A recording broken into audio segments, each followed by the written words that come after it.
요한복음 20장입니다.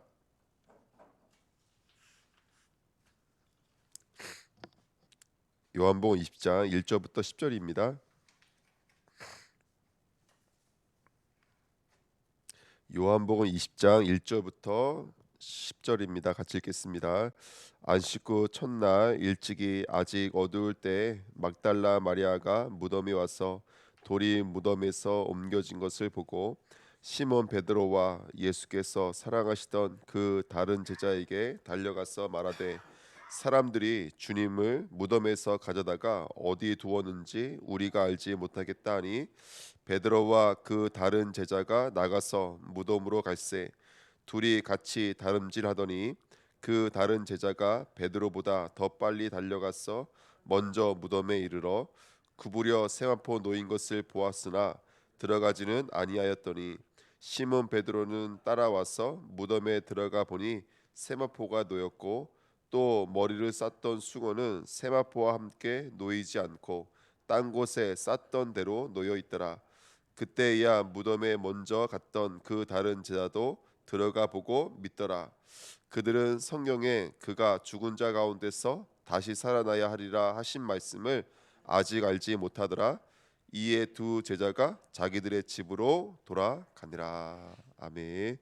하나님 감사합니다. 오늘도 하나님 말씀이 우리 마음속에 또 생각 속에 또 믿음으로 담겨지며 또 하나님의 귀한 은혜를 누릴 수 있는 축복된 시간이기를 간절히 소원합니다.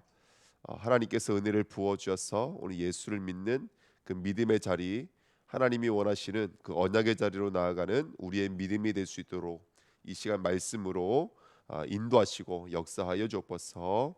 감사드리며 예수 그리스도의 이름으로 기도하옵나이다. 아멘. 오늘 말씀 제목은요, 이번 주 강단 말씀인데요. 말씀 제목은 알지 못하더라입니다. 우리가 안식 후 첫날 이 새창조의 역사, 재창조라기도 하고 새창조라기도 하는데요. 이 역사는 하나님께서 분명히 말씀의 언약의 성취라고 보면 될 것 같거든요. 그래서 요한복음 20장 1절에도 안식 후 첫날 일찍이 아직 어두울 때 이렇게 말하고 있는데, 이 말씀은 창세기 1장 5절에 하나님이 빛을 낮이라 부르시고 어둠을 밤이라 부르시니라 저녁이 되고 아침이 되니 이는 첫째 날 일이라 이렇게 성경은 말하고 있는데, 안식 후 첫날이거든요. 그러니까 원래는 이 말씀이 정확하게 그냥 그대로 떨어지는 말씀이죠. 그래서 우리에게는 예수가 하루의 시작이 되어지고 예수가 모든 것의 근본이 되어지고 예수가 중심인 것처럼 날의 시작은 어둡고 어두운 밤과 환한 낮의 기준은 우리 주 예수 그리스도의 십자가와 부활이 우리의 기준인 줄 믿습니다. 그렇죠? 그래서 이 빛을 낮이라 부르시고, 근데 아시다시피 이 빛이 햇빛이 아니었거든요. 태양빛이 아니었고 햇빛은 넷째 날 돼서야 해가 나오기 때문에, 그럼 하루의 기준이 뭐겠습니까? 하루의 기준이 예수 그리스도죠. 또 레위기 23장 10절 15절에는 이제 이게 우리가 알고 있는 그 이제 첫 열매이신 그리스도에 대한 이야기라는 것을 우리는 알 수 있는데, 그 말씀도 고린도전서 15장 20절에 그러나 이제 그리스도께서 죽은 자 가운데서 다시 살아나사 잠자는 자들의 첫 열매가 되셨도다. 그렇죠? 레위기에 약속되어져 있었던 그 열매의 그 약속도 예수 그리스도께서 십자가와 부활을 통해서 완전히 이루셨다는 것을 우리는 알 수가 있죠. 그러면 이제 우리도 하나님 받으실 아름다운 예물로 열매들로 하나님이 우리를 준비시켜 나가실 줄 믿습니다. 또 이제 새로운 세대의 시작이죠. 할례 아시겠죠? 우리 창세기 17장 9절 14절 말씀 다 아시는 말씀이잖아요. 여기 보면은 할례를 받으라는 거예요. 할례를 받으면 내 언약이 너희 살에 있어서 영원한 언약이 된다는 말은 뭐냐면, 할례를 받아야 내가 언약으로서 존재한다는 거거든요. 그러니까 언약이 없으면 너와 나의 관계는 존재할 수가 없잖아요. 나는 너의 하나님이 되고 너의 주인이 되고 너의 아버지가 될 텐데, 언약이 없으면 하나님이 될 수가 없어요. 언약이 될 수가 없어요. 근데 골로새서 2장 11절 12절에 이번 주 우리 말씀 받았던 말씀이지만, 또 그 안에서 너희가 손으로 하지 아니한 할례를 받았으니 곧 육의 몸을 벗는 것이요 그리스도의 할례니라. 너희가 세례로 그리스도와 함께 장사되고 또 죽은 자들 가운데서 그를 일으킨 하나님의 역사를 믿음으로 말미암아 그 안에서 함께 일으키심을 받았느니라. 아멘. 그러니까 저와 여러분들이 뭐 할례를 받은 적도 없고요. 우리는 뭐 세례도 물 찍어 바르는 게 다였잖아요. 그런데도 불구하고 우리는 이 완전한 뭐 일으키심 그 믿음의 역사로 하나님께서 우리를 완전히 새로운 세대로 완전히 바꿔놓으신 좀 있습니다. 그래서 사단이 장악하고 있던 세대 또 이 땅 가운데 붙잡혀 있던 세대에서 완전히 옮겨지신 것이죠. 이 말씀이 이번 주 한 주간 계속 우리에게 정말로 완전한 응답과 은혜로 임하는 축복이 있었으면 좋겠습니다. 자, 이번에 보시면 이 문제 말씀이 이제 부활의 객관적 믿음과 주관적 믿음에 대해서 말씀을 나누는데요. 먼저 6절 7절에 보시면 시몬 베드로는 따라와서 무덤에 들어가 보니 세마포가 놓였고 또 머리를 쌌던 수건은 세마포와 함께 놓이지 않고 딴 곳에 쌌던 대로 놓여 있더라. 이렇게 성경에 써 있거든요. 자, 지금 보시면 세마포 옷이 그대로 쿡 가라앉아 있고 두건도 두 건 있는 자리에 머리 있는 자리에 쿡 가라앉아 있고 세마포 옷도 쭉 가라앉아 있고 누구만 빠져나오신 거라면 그 옷을 건들지도 않고 예수님께서는 부활체가 그걸 뚫고 나오신 것이거든요. 이걸 통해서 우리는 뭘 볼 수 있냐면 그렇구나. 주님은 죽음에 잡히지 않는구나. 예수님께서 나사로가 무덤에 나왔을 때 뭐라고 말씀하셨냐면 풀어놓아 다니게 하라 이렇게 말씀하셨던 것처럼 죽음의 옷이 우리를 잡을 수 없고 무덤의 그 무거운 그 돌 무덤이 우리를 잡을 수 없어요, 여러분들. 그래서 우리 예수 그리스도는 죽음의 세마포 옷을 초월하셨고 무덤의 문의 무게를 초월하신 분이 바로 예수님인 줄 믿습니다. 그래서 우리도 오늘도 우리를 죽음에 이르게 하는 게 뭐죠? 가장 많이 죽음에 이르게 만드는 것이 사실은 현실이거든요. 현실, 물질의 상태, 또 내 개인의 상태 이런 것들 사실은 신앙생활하면서 못 믿게 만들고 있는 죽음의 배옷이죠. 죽음의 배옷. 우리가 예수를 믿고 앞으로 천성을 향해 전진해 나가야 되는데 앞으로 나가긴커녕 오히려 뒤로 계속 더 이게 후진하게 만드는 것은 현실이거든요. 현실. 예수는 그리스도라는 믿음이 내게는 있지만 그렇지만 현실이 내게는 더 큰 것이거든요. 그게 바로 무덤의 무게고 그것이 바로 죽음의 무게인데 오늘 우리는 그 자리에서 초월해 나오는 그런 현실의 장벽을 초월해 나오는 그런 믿음이 되어야 될 줄 믿습니다. 아멘. 그리고 이 8절에 보십시오. 이게 이제 주관적인 믿음이라 객관적인 믿음이라 말씀드렸는데요. 그때야 무덤에 먼저 갔던 그 다른 제자도 들어가 보고 믿더라 이렇게 말하고 있습니다. 근데 저는 이 말씀 붙잡으면서 그렇지 내 안에 들어올 때 예수님의 믿음은 나와 상관없는 100% 믿음이지. 그렇죠? 우리가 예수를 영접할 때 우리는 하나님의 자녀거든요. 100% 자녀예요. 우리가 성령이 내 안에서 인도하세요. 오늘도 그럼 100% 인도하시는 거예요. 조금 인도하는 게 아니에요. 여러분 다윗이 그 기름 부음 받는데도 불구하고 왕이 되는 데까지 몇 년 걸린 줄 아세요? 예? 사울에게 쫓겨다닌 것만 거의 15년 가까이 쫓겨다녔어요. 그리고 나서도 유대인에게만 왕이었어요. 유대 지파에게만 왕이었어요. 그게 바로 몇 년인 줄 아세요? 사울이 죽었는데도 불구하고 7년 6개월이었어요. 그러니까 온 나라의 왕이 되는 데까지는 거의 뭐 20년 가까이 걸린 것이죠. 그러니까 우리가 확인할 수가 있는 것이 뭐냐면 우리 현실이 어떨지라도 내게 들어와 있는 그리스도의 믿음은 100%라는 걸 놓치지 마십시오. 우리가 오늘 예수님의 이름으로 기도할 때, 우리가 말씀을 붙잡을 때, 우리가 구원의 길을 그릴 때 우리 삶 속에 하나님은 역사하십니다. 오늘 나의 삶이 그냥 삶이라고 생각하지 마시고요. 캠프라고 생각하시면 돼요. 나의 삶이 내 현실 내가 있는 그곳에 안주하지 마시고 내 집에 안주하지 마시고 계속 순례자의 삶을 사시는 거예요. 그 응답 누리시기 부탁드립니다.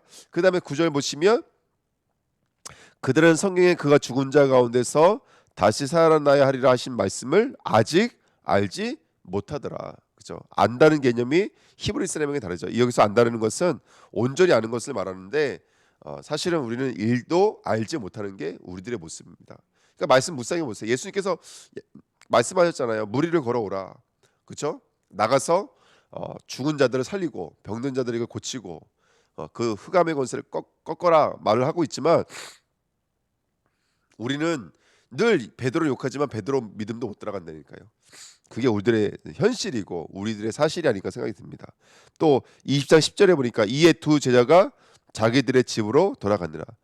계속 말하는 것처럼 우리들의 집으로 돌아가면 안 되죠. 언약으로 가야 되는데 언약의 여정을 가야 되는데 계속해서 우리들의 집으로 돌아간다니까요. 나 중심으로 돌아가고 나 목적으로 돌아가고 나 성공으로 돌아간다니까요.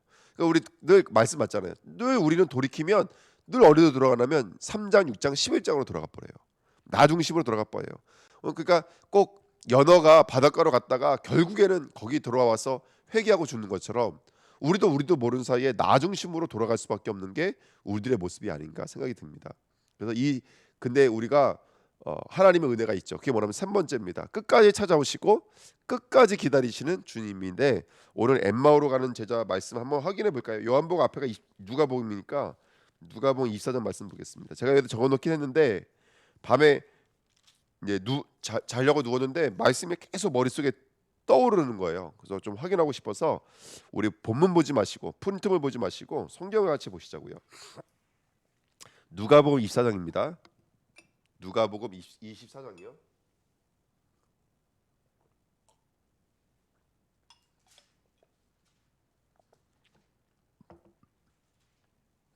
누가복음 24장 13절부터 보실까요? 누가복음 24장 13절부터 보시면,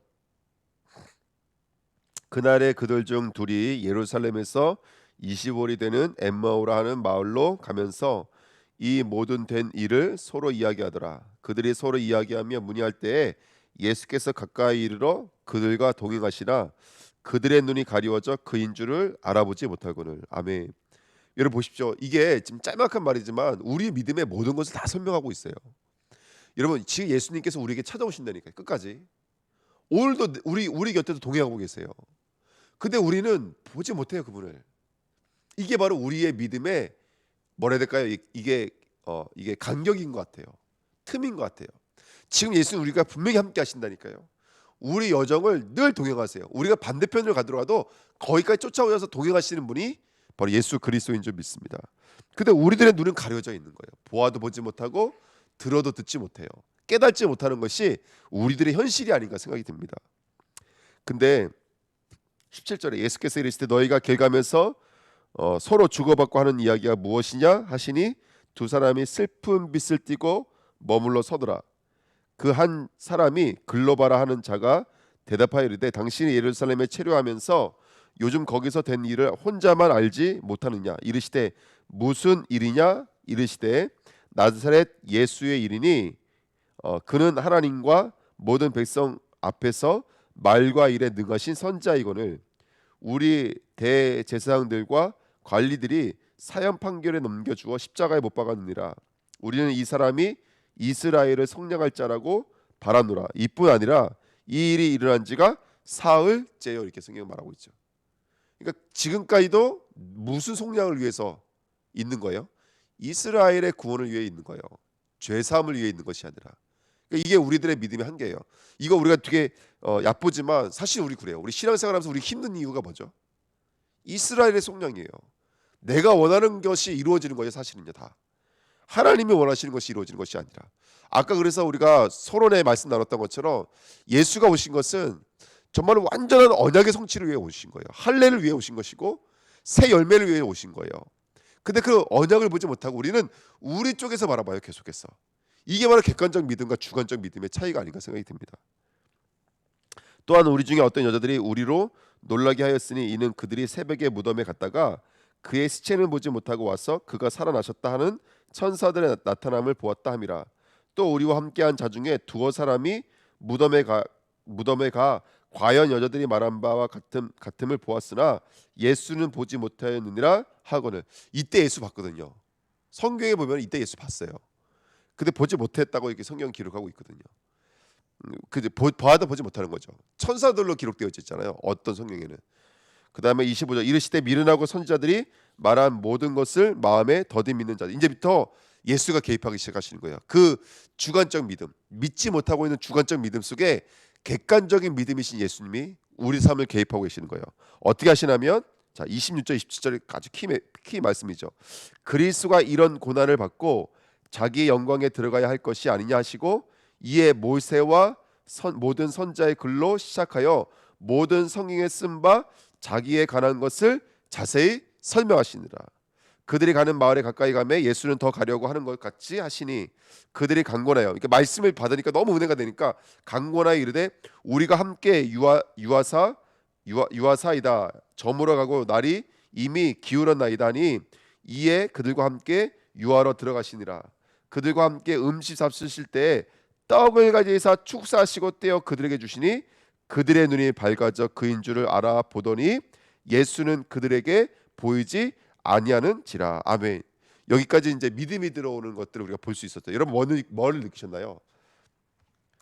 여러 가지 느끼지만 제가 느낀 것은 첫 번째는 뭐냐면 이거예요.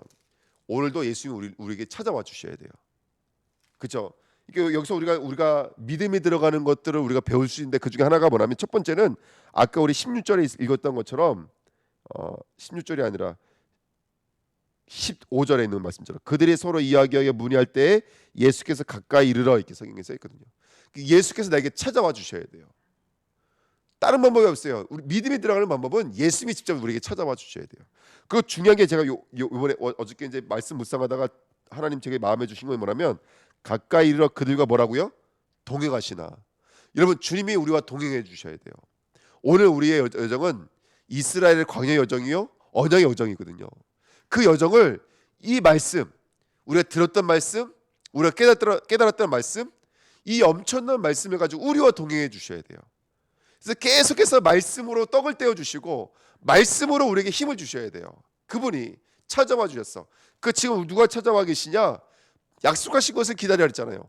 보좌의 축복이 성령의 역사가 지금 우리에게 찾아와 있는 거예요. 오늘 성령께서 역사하시지 않으면 안 돼요. 여러분 우리가 정말 중보하면서 기도할 때 성도들에게 기도할 때 이 언약 붙잡고 기도하셔야 돼요. 오늘 주님 찾아와 주시고 오늘 주님께서 동행해 주시고 오늘 그들에게 말씀의 떡을 떼어 주세요. 그때 그들에게 정말 비늘이 벗겨지고 하나님의 은혜가 임하게 될 줄 믿습니다.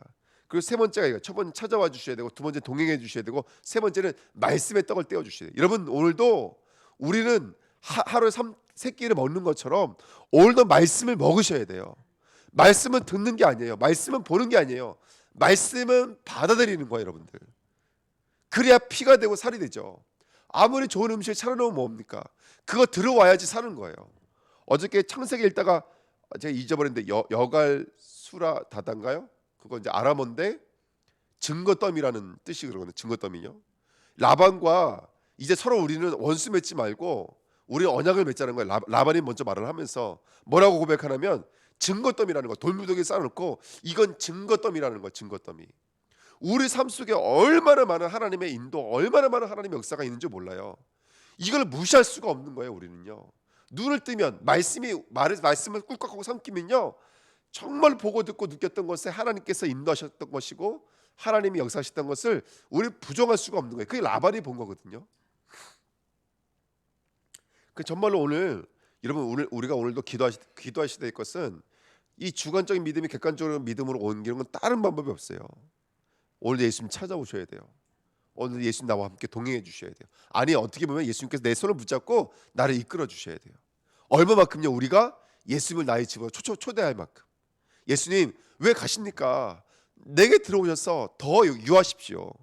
이거 여러분들 진짜 사모되지 않고 은혜를 구하지 않는 자들은 할 수 없는 일이 아니겠어요? 그냥 가시는 길 가게 놔두겠죠. 그러면서 말씀의 떡을 떼어 주실 때 그들의 눈이 띄었다고 성경에 써 있거든요.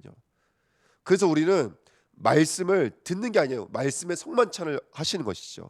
오늘 말씀을 통해서 예수님의 사유와 피를 나누시기를 예수님의 이름으로 축원드립니다. 우리 말씀을 듣는 자가 아닙니다. 말씀을 받는 자예요. 오늘 내 안에 말씀이 들어오셔야 돼요. 그래야지만이 믿는 자리로 나가게 될 줄 믿습니다. 자, 결론 말씀드리고 마칠게요. 그래서 지금 우리 3번에 4번까지 한 거고요. 5번 보시세요. 5번. 3번에 5번 보시면 부활의 주관적 믿음으로. 보십시오. 시몬 베드로가 나는 물고기 잡으러 가노라. 이거 베드로의 뭐예요? 주관적 믿음이에요. 주관적 믿음. 물고기 잡으러 갈 수밖에 없는 바로 베드로의 믿음이에요. 근데 요한복음 21장 우리 잘 아시는 말씀처럼 내 어린 양을 뭐라고요?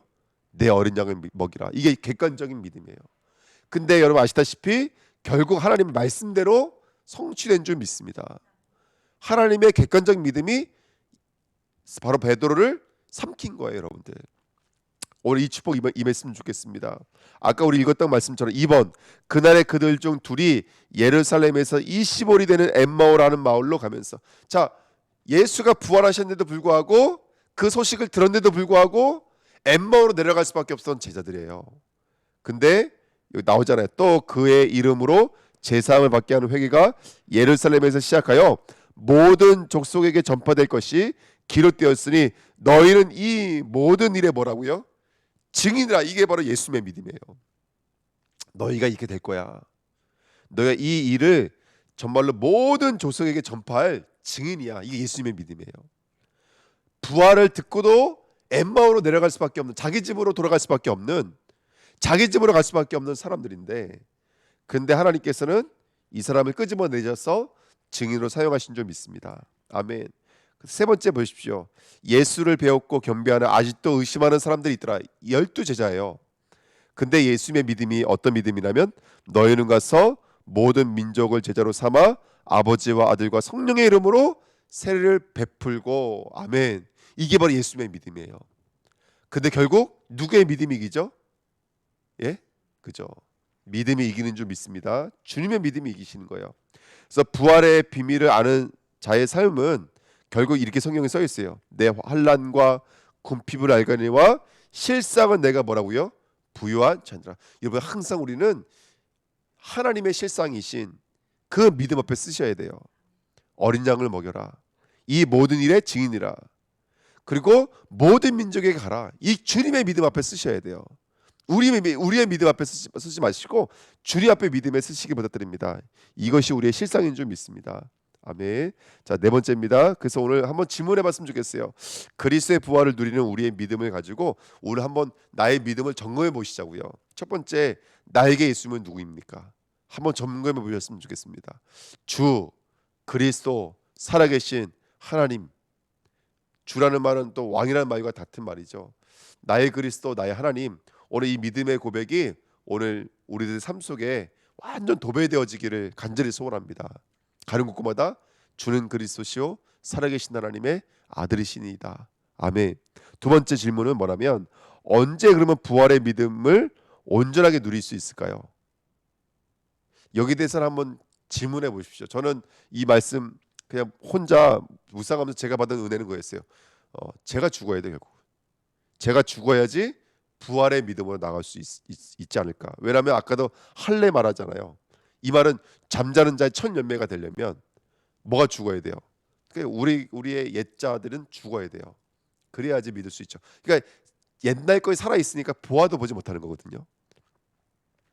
그래서 그리스도의 객관적 주관적 믿음의 기도 제목이 있는데 에베소 1장 17절 19절에 뭐죠? 지혜와 계시 영을 주사 누구를 알게 하시고 하나님을 알게 하시고 마음의 눈을 열어 부르심의 소망이 무엇이며 그 베푸신 능력의 지극히 크심이 어떤 것인지를 알기를 원하노라. 골로새 1장 9절부터 12절도 마찬가지입니다. 오늘 예수님을 정말 알고 나를 부르신 이유를 알고 그러기 위해서는 정말 우리가 땅까지 가려면 그가 베푸신 능력이 얼마나 큰지를 아는 귀한 믿음. 여러분, 이 바울이 이 엄청난 기도의 제목을 주었는데 오늘 이 기도 제목이 우리의 기도 제목 되기를 간절히 소원합니다. 아멘. 기도하겠습니다. 하나님, 정말로 믿는 자리로 나아가는 저희들이 될 수 있도록 축복해 주시기를 원합니다. 우리는 현실에 묻히고 나에게 묻히고 또 우리들 집으로 돌아가지만 주님 찾아와 주시고 동행해 주시고 말씀의 떡을 떼어 주실 때야 비로소 우리는 믿는 자리로 나아가는 줄 믿습니다. 오늘 그날 되게 하시고 오늘 그 현장 되게 하시고 오늘 내 집에서 나와서 나에게 나와서 언약의 여정을 걸어갈 수 있도록 순례자의 삶을 살 수 있도록 캠프의 인생 살아갈 수 있도록 축복하여 주옵소서. 감사드리며 예수 그리스도의 이름으로 기도하옵나이다. 아멘.